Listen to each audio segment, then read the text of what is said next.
Good afternoon, and Timo, nice to see you again after many years. This is, I'm going to present today a kind of summary of this long-term study that we've been working on. So that's why we have all these co-authors here, but I'm going to talk about the Malawi National Cash Transfer Program. We did a long-term follow-up of it, and so I'm going to give you some highlights of what we're finding so far, and this is all work in progress still. So the Malawi SCTP, the Social Cash Transfer, is it's the largest program in the country. It reaches about 10% of the population. It's an unconditional cash transfer.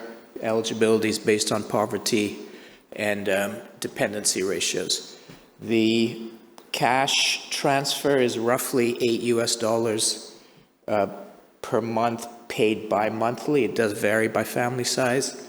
And this is a fairly typical, it's paid bi-monthly, it's paid in cash, and this is a really typical kind of national cash transfer program. Programs in Zambia and Kenya and Mozambique and so on, like all the programs basically kind of look like this program. So in that sense, the external validity of these results may be more interesting as well.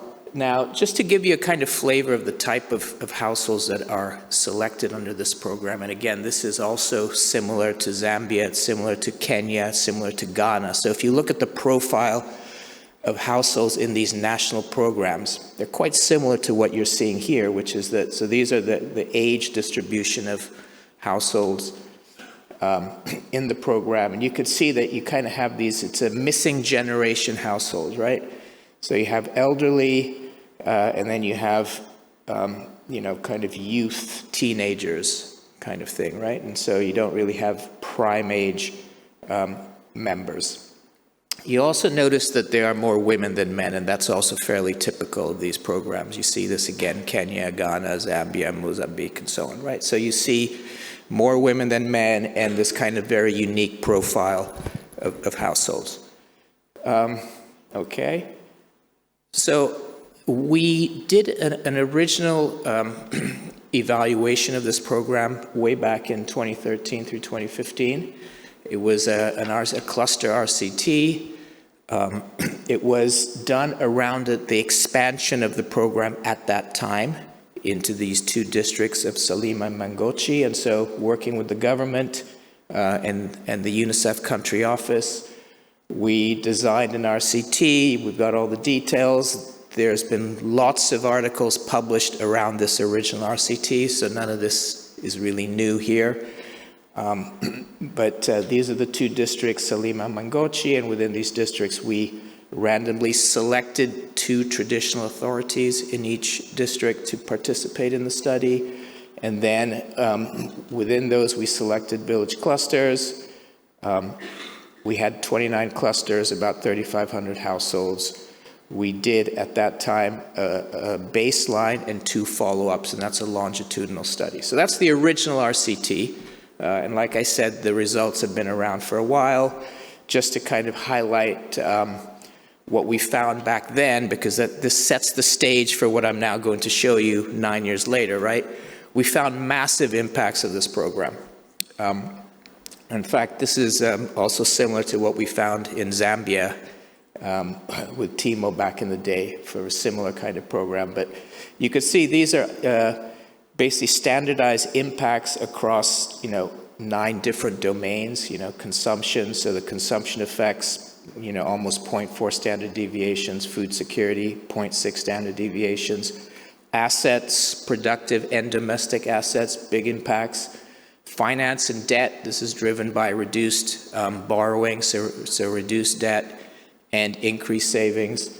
Income and revenue, this is driven by non-farm enterprise and crop sales, so people are shifting into more cash cropping and other stuff, including impacts on schooling. So in this initial kind of study, right, we saw huge impacts of this program.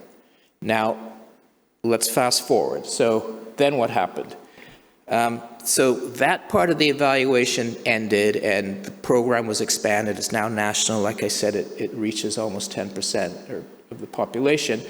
We managed to get funding from the NIH to follow up this sample in 2021-22. So 9 years after, 8 or 9 years after the original kind of baseline, right? So this is one of the longest, this is the longest actual like follow-up of an RCT in Africa, and I think it's the second longest in the world. I think the Nicaragua one is 10 years long. So this is a pretty exciting study. And Timo, just so you know that in Zambia, we're doing a follow-up now. This is a 15-year follow-up. So that will, in fact, be the longest follow-up of an RCT anywhere. So that'll be exciting. Maybe they'll invite me next year to present that. You never know. Depends on how I behave, I guess, this time. But what we did was we had interviewed at baseline in 2013 youth aged 13 to 19, right? And so we wanted to know, okay, what happened to these kids back then, 9 years later, right? So now they've transitioned into adulthood, and we're interested in these kind of next generation effects, right? So in 2022, these kids are 22 to 28. So they're solidly young adults. We had a target list from the baseline of roughly 3,000 kids that we wanted to find. We found 21, 24. We found 71%. So there is attrition, but there's no differential attrition, right? So meaning that the fidelity of the RCT was maintained, right?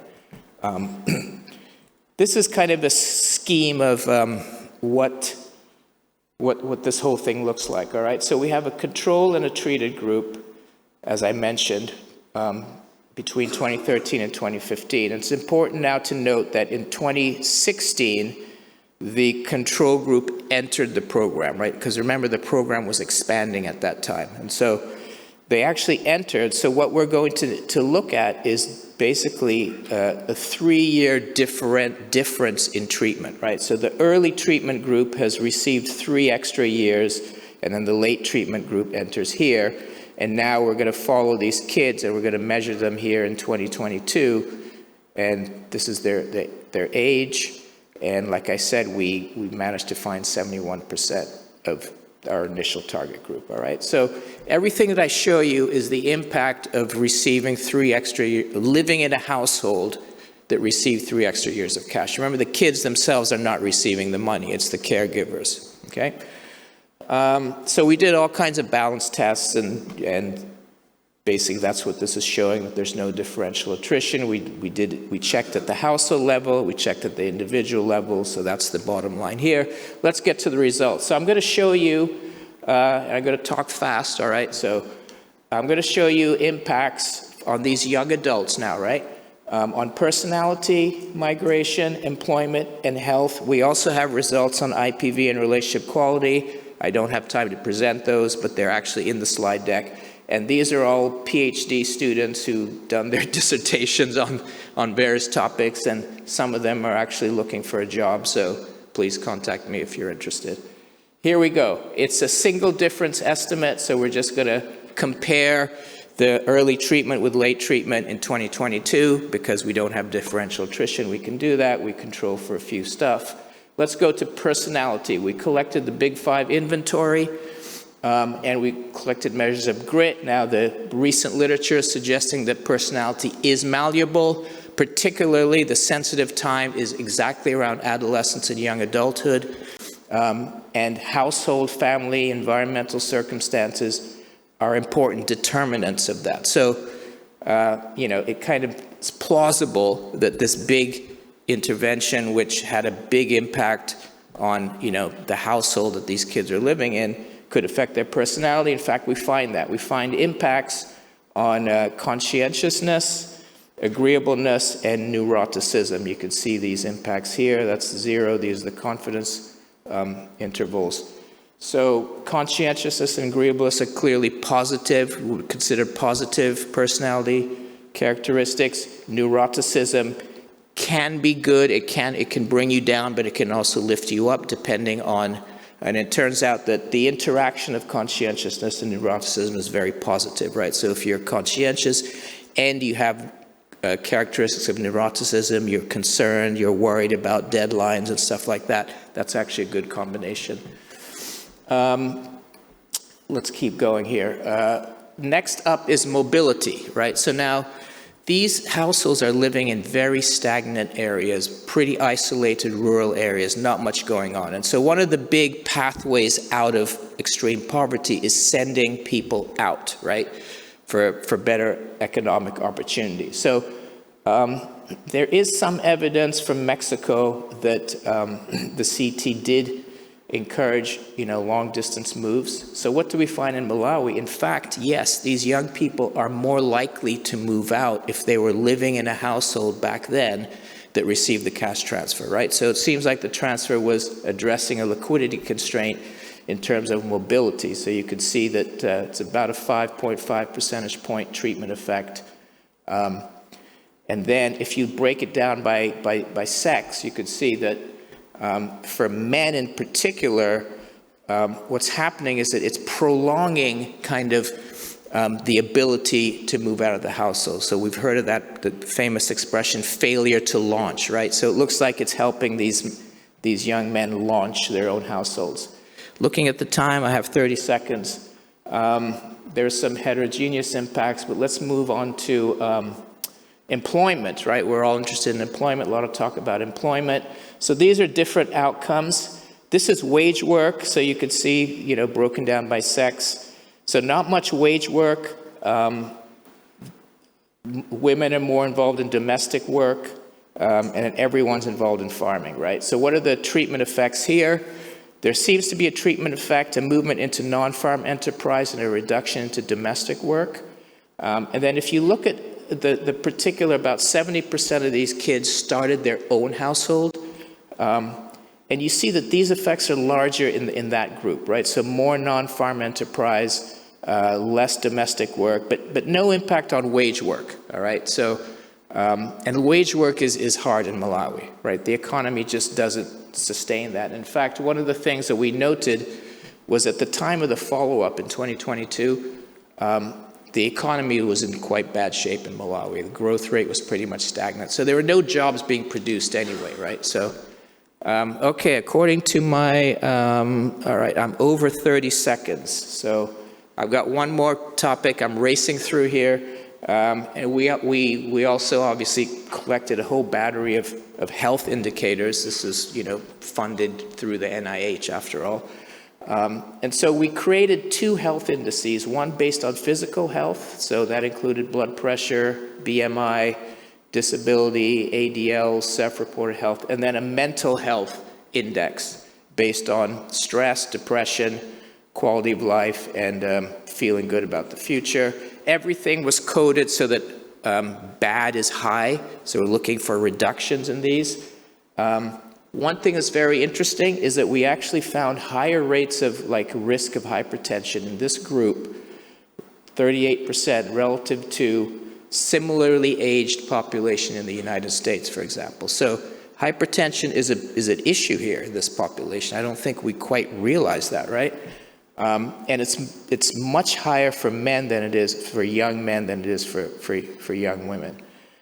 So what did we find on health? We found impacts, significant impacts. You could see that there's a significant impact on both of these indices, on physical health and mental health.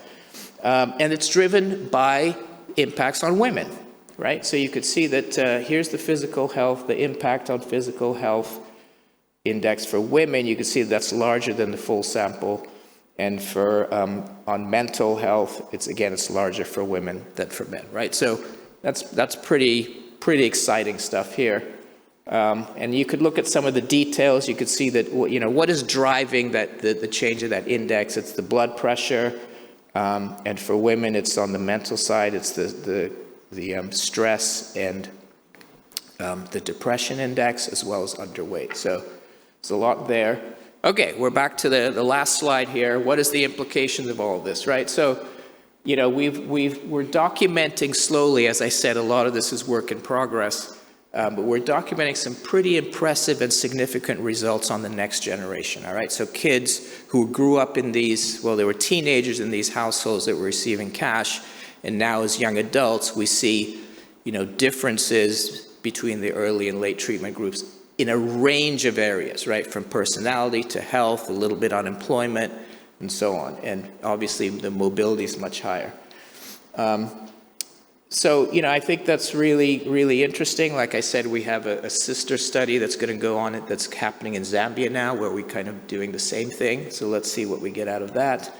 And these are, this, like I said, is a 9-year follow-up. The Zambia one will be a 15-year follow-up. So let's see.